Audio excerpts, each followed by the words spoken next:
Ladies and gentlemen, welcome to another edition of World Talks here on TVP World, where every word matters. I'm your host, Benjamin Lee, and please join me and my guests on this next interview. The political landscape in Georgia took yet another turn as President Salome Zurabishvili calls for repeat parliamentary elections, a bold move just days before her term expires. Amid opposition boycotts and a contested succession, questions loom over the future of democracy and governance in the country. Joining us today to analyze Georgia's political and social dynamics and what the future might hold is Tamar Gamkrelidze, postdoctoral fellow at the European Neighborhood Policy Center. Hello and welcome to TVP World. Hello. Hello. Thank you great. for the invitation. Thank you for being with us. Now, how do you assess President Zurabishvili's call for a repeat parliamentary election, especially at such a critical moment in Georgia's political calendar? President Zurabishvili seems very much determined to follow through with her plan and achieve new parliamentary elections. And she has been very successful internationally and locally because at this moment she is perceived the only legitimate political institution and the leader legally authorized to represent people of Georgia and bring back country back to its European trajectory. The Kremlin has already voiced concerns about President Zurabishvili's rising popularity, while Prime Minister and the government denies that the situation is concerning because they could not manage to solve the crisis, while this crisis is terribly affecting the economy. Right now, the crisis has impacted foreign investments, tourism, and last but not least, Georgian currency. Georgia has an economy of roughly $5 billion. In only 1 month, the government sold $800 million in order to maintain current exchange rate, which is roughly 15% of the budget. If the crisis continues with limited foreign investment and tourism, the economy will simply collapse. Wow, this does sound very alarming going forward. What are some of the implications of if it does indeed go down that way? And when it comes to Zurabishvili's successor, there's also the talk about the legitimacy of the so-called electoral college system that we're observing. What are some of the political implications of it going forward? The demonstrations right now, we're on the 26th day of demonstrations in the street of Tbilisi. Demonstrations will most likely continue. And if the compromise is not found until December 29th, this is the date when the Georgian government scheduled the inauguration of new president, while the current president announced that she's not going to relinquish her duties until Georgia is back to its European trajectory, the crisis will intensify. There might be clashes between the police and people because Georgians pledged to defend the only legitimate institution in the country against a legitimate Georgian government. For instance, last night, Prime Minister threatened to arrest President Zurabishvili if she fails to vacate presidential residence by December 29th. With or without such developments, the demonstration will go on until the goal of new presidential elections is achieved. And Georgian people are quite principled when it comes to their country, identity, and language. Georgia was envisaged by founding fathers of the country, was envisaged as a pro-European country tied to European culture and science.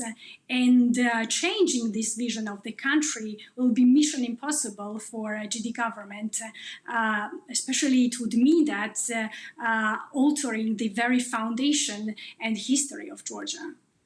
Right. You mentioned President Zurabishvili is perhaps one of the remaining legitimate legitimate institution left in the country. However, her term is coming to a close. After that, what are some of the things that's keeping her legitimacy in her position outside of just perhaps support from people abroad?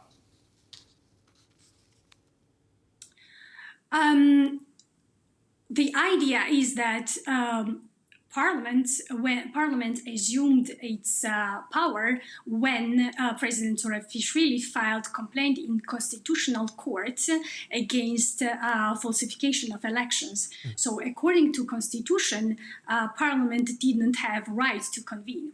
So this means that legally current Parliament as well as government is illegitimate. Right now, President Zurabishvili is the only legitimate institution and the leader which has the right to represent people of Georgia and the country.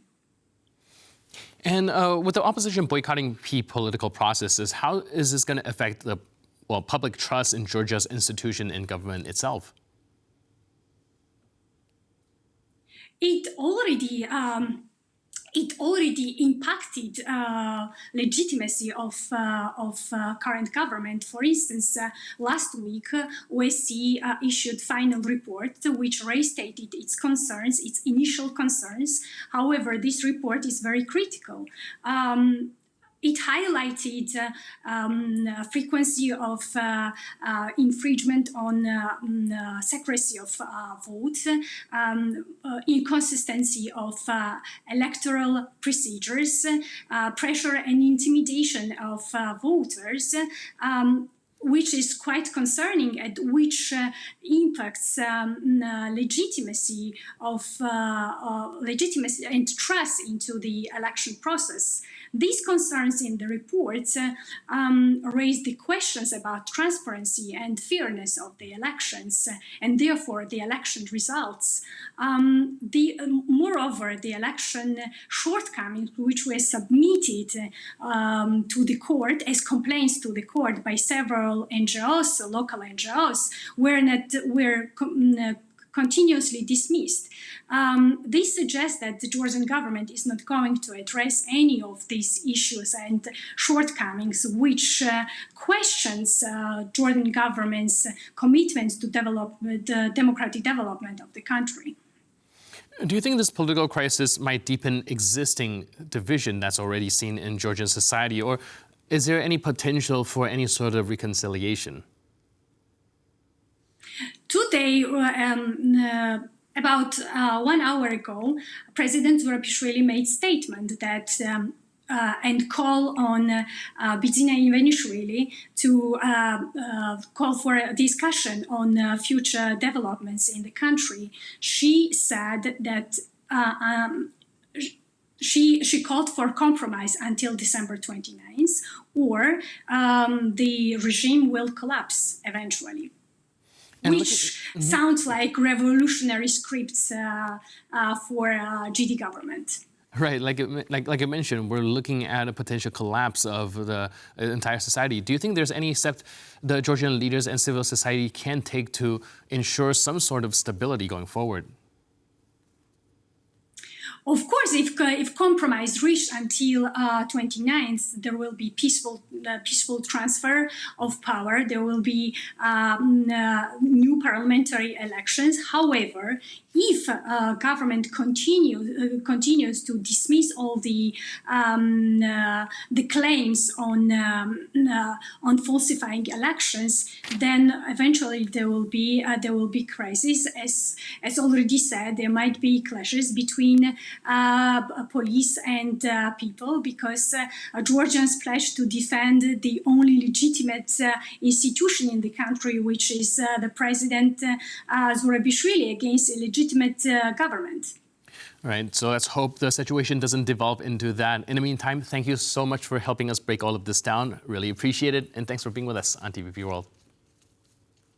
Thank you very much. Cheers. And thank you for watching this edition of World Talks. But for more news, update, and commentary, please stay tuned to TVP World.